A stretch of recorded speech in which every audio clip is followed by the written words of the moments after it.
Hello friends, welcome back to my channel. আমি প্রতিমা চলে এসেছি নতুন ভিডিওর সাথে। আজকের ভিডিওটা কিন্তু প্রচুর হেল্পফুল। আজ আমি নিয়ে চলে এসেছি আপনাদের কাছে ইঞ্চি টেপের হিসাব। তো যারা নতুনরা তাদের জন্য ইঞ্চি টেপের হিসাবটা প্রচুর গুরুত্বপূর্ণ। তো চলুন, ভিডিওটা স্কিপ করবেন না, পুরো ভিডিওটা দেখুন, সম্পূর্ণভাবে বুঝতে পারবেন। তাহলে এখানে আমি ইঞ্চি টেপের হিসাবটা নিয়ে চলে এসেছি। এইটা ইঞ্চি টেপটা। আপনারা যখনই ইঞ্চি টেপ কিনবেন তখন কিন্তু এই যে নরমটা যে এভাবে মোড়া যাবে সেই ইঞ্চি টেপটা কিনবেন। একটা শক্ত হয় যে এটা কি কিনলে পরে ওই হয়তো ফেটে যাবে, কিছু হবে, কিন্তু যনটা নরমটা নেবেন সেইটা কিন্তু আপনারা ব্যবহার করতে পারেন। তাহলে ইঞ্চি টেপের হিসাবটা আপনাদের বলে দিই। তাহলে এই সাইডটা দেখতেই পাচ্ছেন, এই সাইডটা কিন্তু ইঞ্চি হচ্ছে, এটা 1 ইঞ্চ, এখানে 2 ইঞ্চি, এখানে 3 ইঞ্চি, 4 ইঞ্চি করে এটা ইঞ্চি হিসাবে গোনা যাচ্ছে। আর এইটার উল্টা দিকে কিন্তু আমি সেন্টিমিটারের মাপটা নিয়ে নেব। এই সাইডে দেখতেই পাচ্ছেন নিচে এইটা হচ্ছে সেন্টিমিটার, এটা সেন্টিমিটার যাচ্ছে। যখনই আপনারা হয়তো সেলাই কেউ মাপ নিতে আসবে যে আমার কতটা কাপড় দরকার বা কিছু মাপ নিয়ে আমার বলুন, তাহলে তখন কিন্তু আমাদেরকে সেন্টিমিটারে মাপটা নিতে হবে। কি 1 মিটার লাগবে, 1.5 মিটার লাগবে, কতটা কিন্তু লাগবে সেইটা কিন্তু আমাকে সেন্টিমিটার হিসাবে নিতে হবে। আর যখনই আমাকে ব্লাউজ কাটিং করব তখন কিন্তু আমি ইঞ্চি হিসাবে মাপটা করব, এইভাবে ইঞ্চি হিসাবে। তাহলে যদি আপনি ইঞ্চির মাপটাই না জানবেন তাহলে কি হিসাবে ব্লাউজগুলো কাটিং করবেন বা কি হিসাবে আপনি তখন যে কেউ মাপ নিতে এলে মাপটাই নেবেন কি করে, তাহলে সেই জন্য জানাটা খুবই দরকার। তো চলুন আপনাদের বুঝিয়ে দিচ্ছি। এই দেখেন, এই যে এইখানটায় এই যে 1 ইঞ্চির মধ্যে 8টা দাগ আছে, এর মাঝে 8টা দাগ আছে। দেখুন 1টা 2টো 3টে 4টে 5টে 6টা 7টা 8টা, 8টার মধ্যে 1 ইঞ্চি হচ্ছে। তো যদি 8টাতে 1 ইঞ্চি হচ্ছে তাহলে 4টায় অবশ্যই হাফ ইঞ্চি হচ্ছে, তাহলে হাফ ইঞ্চি হচ্ছে। তো এইখানে যে একটা যখন দাগটা আমরা মাপে নেব ব্লাউজে, হয়তো যখন আমরা পুরটা বার করব তখন 2 ইঞ্চি 2 দাগ বা 1 দাগ বলবো, তাহলে এইটাকে আমরা কিন্তু একটা দাগটাকে কিন্তু 1 দাগও বলি বা 1 সুত বলি। যখনই হয়তো অনেকের হয়তো ইউটিউবে ভিডিও দেখে হবেন, অনেকে বলে যে হয়তো 1 সুত নিলাম 2 ইঞ্চি 1 সুত, বা 3 ইঞ্চি 1 সুত নিলাম 2 সুত নিলাম 3 সুত নিলাম।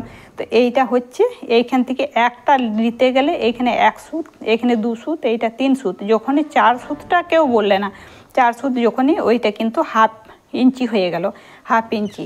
আর এইখান থেকে যখন যাবে তখন কিন্তু এই পাশ থেকে যখন নেব তখন এইখানে হয়ে যাবে 1.25 ইঞ্চি, তখন 1.25 হবে, 1.25 হবে। তো সেইটা আমি ক্লিয়ারভাবে আপনাদের বোঝাচ্ছি। এইটা হচ্ছে 1 সুত, একটা দেখছেন দাগ দেওয়া আছে, এইটা 1 সুত বলা চলে, বা 1 দাগও বলা চলে, 1 সুতও বলা চলে। আর এই যে 2টো দাগ দেখছেন, তো এইটা 2 সুত বা 2 দাগ। হ্যাঁ, আপনারা এটা স্ক্রিনশটও কিন্তু নিয়ে নিতে পারেন বোঝার জন্য বাড়িতে বসে। তাহলে এইখান থেকে এই 2 দাগ বা 2 সুত এইটাকে, আর 3 দাগটা নিয়ে নিলে 3 সুত বা 3 দাগ, ওইটাই 3 সুত 3 দাগ। আর যখনই আমি 4টা দাগ নেবো, আপনাদের দেখালাম এইখান থেকে 4টা দাগ হচ্ছে হাফ ইঞ্চি, তাহলে এইখান থেকে আমি 4টা দাগ হাফ ইঞ্চি নিয়ে নিলাম, এটা হাফ ইঞ্চি হয়ে গেল। আর 4টার বাদে যখন আরও 2টো বাড়িয়ে নিলাম তখন কিন্তু আমার হয়ে গেল, 4টার পরে আরও 2টো বাড়িয়ে নিলাম তখন আমার 1.25 ইঞ্চ হয়ে গেল। 1.25 ইঞ্চ যখন আমি বলবো 1.25 ইঞ্চ বা 1.25 ইঞ্চ 1.25 ইঞ্চ, তখন কিন্তু হাফ ইঞ্চ আর 2 সুতো নিয়ে নিলেই কিন্তু 1.25 ইঞ্চ হয়ে যাচ্ছে। আর যখন 8টা দাগ হয়ে যাচ্ছে, পুরো 8টা দাগ আমি এখান থেকে এখানে 8টার মধ্যে নিয়ে নেবো, তখন আমার পুরো 1 ইঞ্চ হয়ে যাচ্ছে।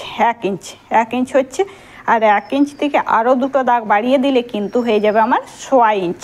1.25 ইঞ্চ নিলাম, 1.25 ইঞ্চ নিতে গেলে 1 ইঞ্চ 2 সুতো বা 2 দাগ নিলে 1 ইঞ্চ 2 দাগ বললেই কিন্তু এইটা হয়ে গেল 1.25 ইঞ্চ।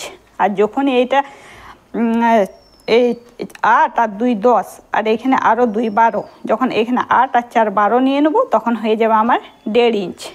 1.5 ইঞ্চ মাপটা নিতে গেলে তখন আমার 1.5 ইঞ্চ, 8 আর 4 12 নিলে কিন্তু 1.5 ইঞ্চ হয়ে যাচ্ছে, 1.5 ইঞ্চ হচ্ছে। আর এইখান থেকে এই যে আমি মাপটা 12, এখানে 12 ইঞ্চ হচ্ছে আমার, এই সাইড থেকে 1 ইঞ্চ করে আমি 12 ইঞ্চ। যখনই আমি 12 ইঞ্চ নেবো, অনেকে বলে যে আমার হয়তো বালিশের খোল বা ওয়ার কিছু বানাতে হবে, তখন বালিশের খোল তোল বানাতে গেলে কিন্তু সেইটা ফুটে মাপ হয়, ক ফুটের ওয়ারটা আছে ক ফুটে, তখন কিন্তু 12 ইঞ্চে 1 ফুট হয়। 12 ইঞ্চ আমি নেবো তবে 1 ফুট। 12 ইঞ্চে যদি আমার 1 ফুট হয় তাহলে এইখানে 60 ইঞ্চ যখন আসবে তখন 5 ফুট হবে। এখান থেকে আমি 60 ইঞ্চি নেবো, তখন কিন্তু আমার 5 ফুট হবে। এইটা আমার ফিতাটা 5 ফুটের। তাহলে সেই জন্য কেউ যদি ফুটের মাপটা জানেন তাহলে কিন্তু 12 ইঞ্চি 1 ফুট হিসাব করে দেখলেই কত ইঞ্চি হচ্ছে, তাহলে কিন্তু ফুটটা হয়ে যাবে। আর 3 ফুট হবে, 3 ফুট 12 12 24, 3 12 36, তাহলে 36 ইঞ্চি আমার 3 ফুট। 3 ফুট বা 1 গজ, 36 ইঞ্চে 3 ফুট 1 গজ হয়, 3 ফুট বা 1 গজ হয়। আর 39 ইঞ্চে 1 মিটার, 39 ইঞ্চ। দেখুন এ পাশ থেকে 1 মিটার, 1 মিটারটা এ পাশে এই মিটার, সেন্টিমিটারে যখনই 100 সেন্টিমিটারে কিন্তু 1 মিটার হয়। 100 সেন্টিমিটার আমি এইখানে নিয়ে নেব। এই আমার 100 সেন্টিমিটার চলে এলো। এই দেখুন 72, 73, এই 80, এই 90, এই হয়ে গেল 100। এইখানে 100 সেন্টিমিটার যখনই আসছে তখন আমার এই 39 ইঞ্চে 100 সেন্টিমিটার। 39 ইঞ্চ আমি কাপড় যতটা নেব ততটা কিন্তু 1 মিটার হবে। তাহলে 1 মিটার যদি নিতে গেলে আমাকে 39 সেন্টিমিটার নিতে হবে। তাহলে 39-এ 1 মিটার হচ্ছে। 100 সেন্টিমিটার কিন্তু 1 মিটার হচ্ছে। এখান থেকে 100 সেন্টিমিটার নেব, এখানে 100 সেন্টিমিটারে 1 মিটার হচ্ছে। এখান থেকে 100 সেন্টিমিটার 1 মিটার, 39 ইঞ্চি 1 মিটার হচ্ছে। তাহলে আশা করি আপনাদের বোঝাতে পারলাম যে ইঞ্চি ফিতার কিভাবে মাপ। আপনারা যদি বুঝতে পেরেছেন তাহলে কিন্তু কমেন্টে আমাকে অবশ্যই জানাবেন। আর যদি আপনাদের কোনো রিকোয়েস্ট ভিডিও থাকে তাহলে কিন্তু আমি অবশ্য করে আপনাদের কাছে নিয়ে আসব। আর এইটা আমি ক্লাস ওয়াইজ দেবো, যে ইঞ্চি টেপের মাপ বা আর মহলের পুট কিভাবে ভাঙা যাবে বা পুটের মাপটা কিভাবে ভাঙা যাবে, তো সব কিছু ভিডিও নিয়ে আসবো। এগুলো আমি ক্লাস ওয়াইজ দেবো। আর আমার যে সেলাইয়ের সঙ্গে যে কাজগুলো আসছে সেগুলোর মধ্যেও যে আমি ভিডিওগুলো দেবো সেগুলো কিন্তু আমি ক্লাস ওয়াইজ করবো না। প্লে লিস্টে আমার ক্লাস ওয়াইজ ভিডিওটা থাকবে। যারা যারা নতুনরা তারা কিন্তু ক্লাস ওয়াইজ যদি ভিডিও করেন তাহলে কিন্তু আমার সব খুঁটিনাটি থেকে সব কিছুর কিন্তু ভিডিও আমার চ্যানেলে প্লে লিস্টে পাওয়া যাবে। তো যদি আপনারা আমার চ্যানেলে ভিজিট না করেছেন অবশ্যই ভিজিট করুন। আর যদি ভিডিওটা ভালো লেগে তাহলে চ্যানেলটাকে সাবস্ক্রাইব করে দেবেন, পাশে থাকা বেল আইকনটাও দাবিয়ে দেবেন। আর ভিডিও দেওয়ার সঙ্গে সঙ্গে নোটিফিকেশানটা পৌঁছে যাবে। ফিরে আসছে একটা নতুন ভিডিওর সাথে। ততক্ষণ আপনারা ভালো থাকবেন, সুস্থ থাকবেন।